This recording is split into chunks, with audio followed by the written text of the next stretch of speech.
Quer assinar o NBA League Pass com 7 dias grátis de teste e um desconto de mais de 40%? É só clicar no link que eu vou deixar no primeiro comentário fixado desse vídeo, fazer o seu cadastro e garantir esta plataforma maravilhosa com todos esses benefícios. Cala a boca e pega o dinheiro. Agora assista ao vídeo e não se esqueça de deixar o like, que é muito importante.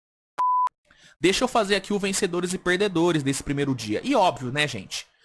Vencedores e perdedores de Minnesota e Lakers. Lakers é perdedor, Minnesota é vencedor. Isso é óbvio, né, gente? O vencedores e perdedores é um quadro onde eu tento ir além de quem ganhou e de quem perdeu o jogo. Eu tento explorar outros personagens que possam ter sido vencedores e perdedores. Então, vou aqui fazer o vencedores e perdedores da rodada de ontem. E como eu falei, se vocês gostarem da ideia desse vencedores e perdedores diário sobre os jogos da rodada anterior, vocês comentam aí, porque eu tô pensando seriamente em fazer isso em todos os programas nesse período de playoff. Então, deixa aí nos comentários.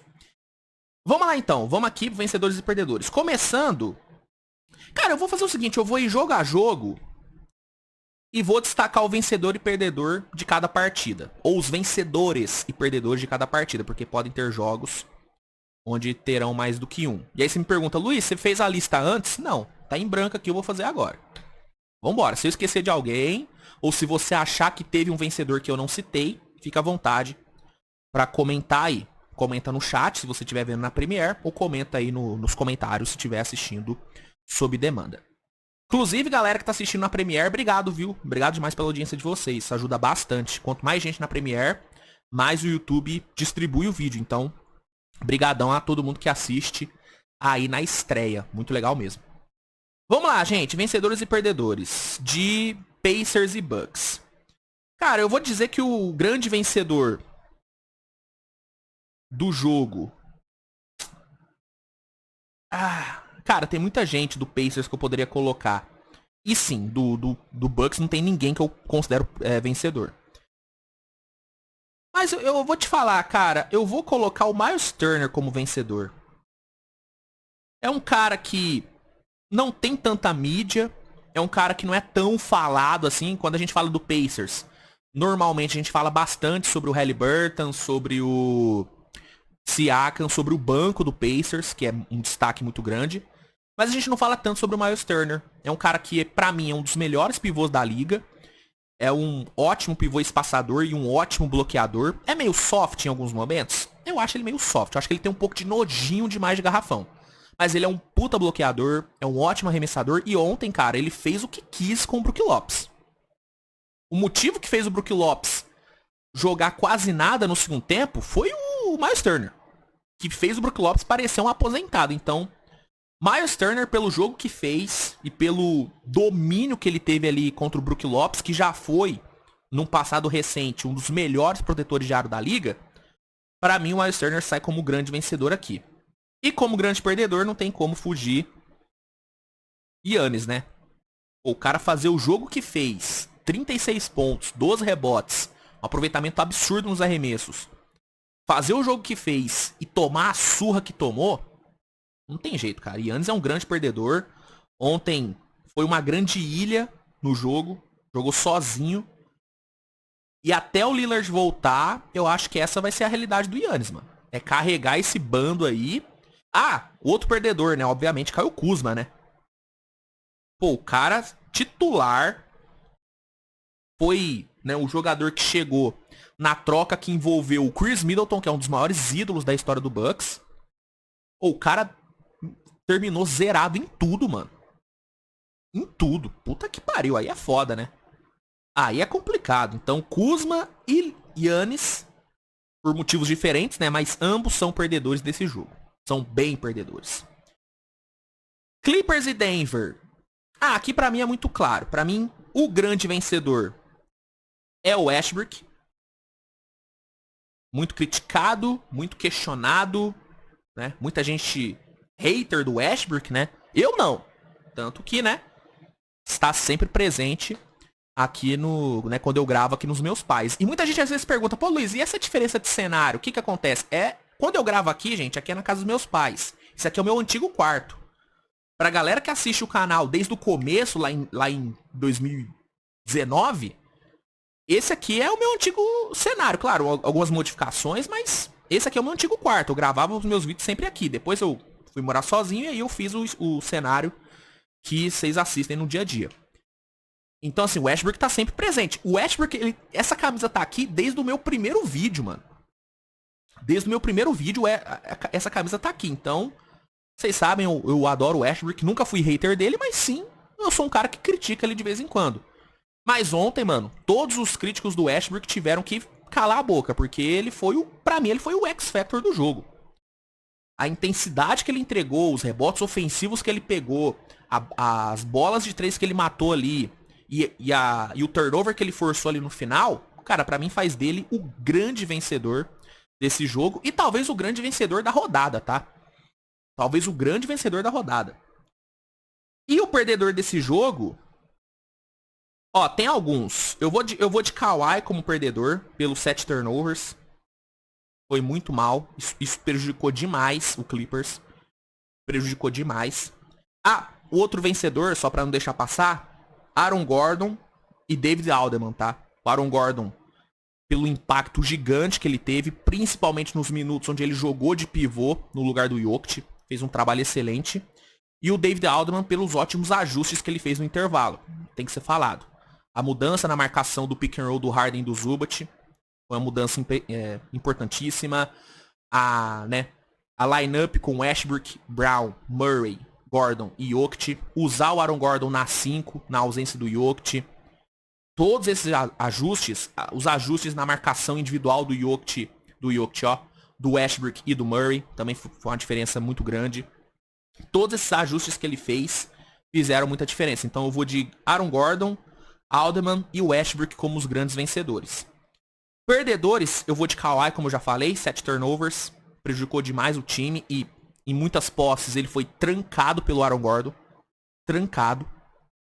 Eu vou de Norman Powell como um perdedor. Muito abaixo do que a gente sabe que ele pode jogar.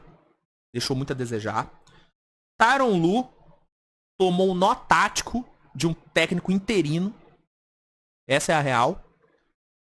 E o Harden, né, cara? Apesar do jogaço que o Harden fez... Infelizmente, ainda mais se o Clippers por acaso perder essa série, ele vai ser lembrado por esse turnover no final desse jogo, né? Então, que pra mim é muito mais mérito do Westbrook do que demérito do Harden naquele turnover, tá? Só pra deixar claro.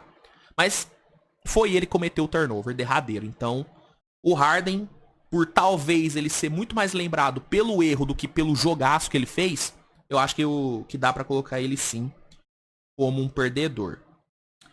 Indo agora pra Knicks e Pistons.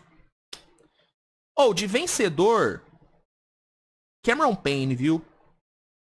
Cameron Payne, o cara, mano, fez uma diferença bizarra ali no quarto período. Muito da run de 21-0 foi por conta do Cameron Payne.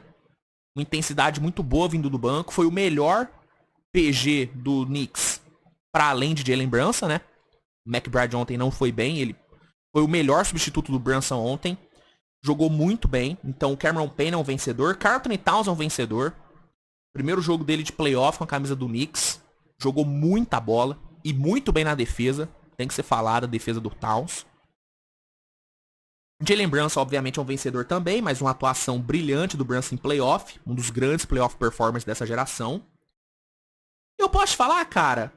Eu vou colocar o... Mano, eu vou te falar. Óbvio, perdedor, talvez eu coloque o Pistons em si, dá pra colocar como perdedor. Não só pela derrota, mas pelo quarto período, né? A run de 21-0, ela torna o Pistons, né? Torna a derrota muito dolorida.